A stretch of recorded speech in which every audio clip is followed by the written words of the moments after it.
जय माता दी श्रोताओं, आप सभी को शारदीय नवरात्र के 7वें दिन की हार्दिक शुभकामनाएं। श्रोताओं, आज माँ आदिशक्ति देवी दुर्गा के 7वें स्वरूप माँ कालरात्रि की पूजा की जाती है।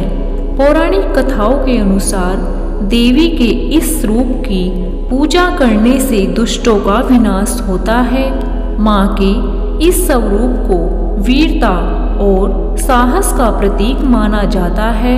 माँ कालरात्रि भक्तों को शुभ फल देने वाली है। इस कारण माँ का नाम शुंभकारी भी है। ऐसी मान्यता है कि माँ कालरात्रि की कृपा से भक्त हमेशा भय मुक्त रहता है। उसे आखिरी भय, जल भय, शत्रु भय, रात्रि भय आदि कभी नहीं होता।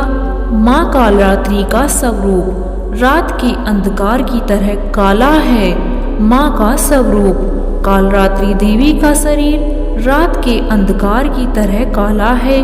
गले में विद्युत की माला और बाल बिखरे हुए हैं। माँ के 4 हाथ हैं, जिसमें एक हाथ में गंडासा और एक हाथ में व्रज है।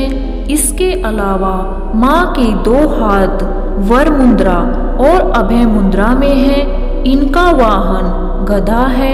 आइए आप शुरू करते हैं माँ कालरात्रि की कथा। जब दैत्य शुंभ, निशुंभ और रक्त बीज ने तीनों लोकों में हाहाकार मचा रखा था, तब इससे चिंतित होकर सभी देवता शिवजी के पास गए और उनसे रक्षा की प्रार्थना करने लगे।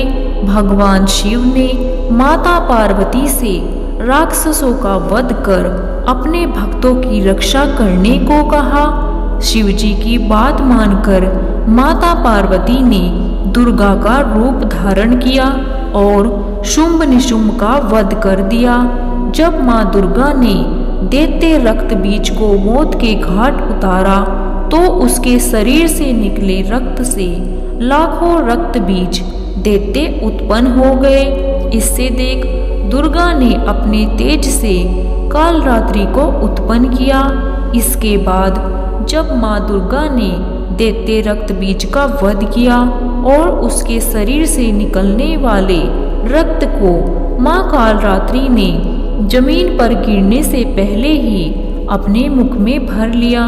इस तरह माँ दुर्गा ने सबका गला काटते हुए रक्त बीज का वध कर दिया। माँ कालरात्रि का प्रिय रंग। देवी कालरात्रि को लाल रंग बहुत प्रिय है। पूजा के समय साधक लाल रंग के वस्त्र पहने और उन्हें लाल रंग के पुष्प जैसे गुलाब या गुड़हल का फूल अर्पित करें। पूजा के पश्चात माँ कालरात्रि को पान, सुपारी, गुड़ और हलवे का भोग अर्पित करें। माँ कालरात्रि का प्रिय भोग। माँ कालरात्रि को गुड़ या गुड़ से बनी चीजों का भोग लगाने से धन धान्य, यश, वैभव की प्राप्ति होती है। ऐसी मान्यता है कि सप्तमी को माँ कालरात्रि को गुड़ का भोग लगाने के बाद उसका आधा हिस्सा प्रसाद के तौर पर बांट दे और बाकी ब्राह्मण को दे। माँ कालरात्रि को पेठे का भोग भी लगाना चाहिए। सप्तमी तिथि को देवी कालरात्रि के लिए पेठे की बलि देने से देवी कालरात्रि अति प्रसन्न होती है। ऐसी मान्यता है कि इससे बल और विजय की प्राप्ति होती है। माँ कालरात्रि को शहद का भोग भी लगाना चाहिए। पूजा के बाद माता रानी के मंत्रों का जाप करना शुभ होता है। माँ कालरात्रि के लिए सुबह 4 बजे से 6 बजे का समय अति उत्तम माना जाता है। माँ कालरात्रि क्षमा याचना। हे माँ कालरात्रि, मुझे न तो मंत्र का ज्ञान है न ही क्रिया का। मैं तो आपकी भक्ति करना भी नहीं जानती हूँ। यथासंभव पूजा कर रही हूँ। कृपा करके मेरी भूल को क्षमा कर दे और पूजा को पूर्णता प्रदान करे। मैं भक्त हूँ, मुझसे गलती हो सकती है।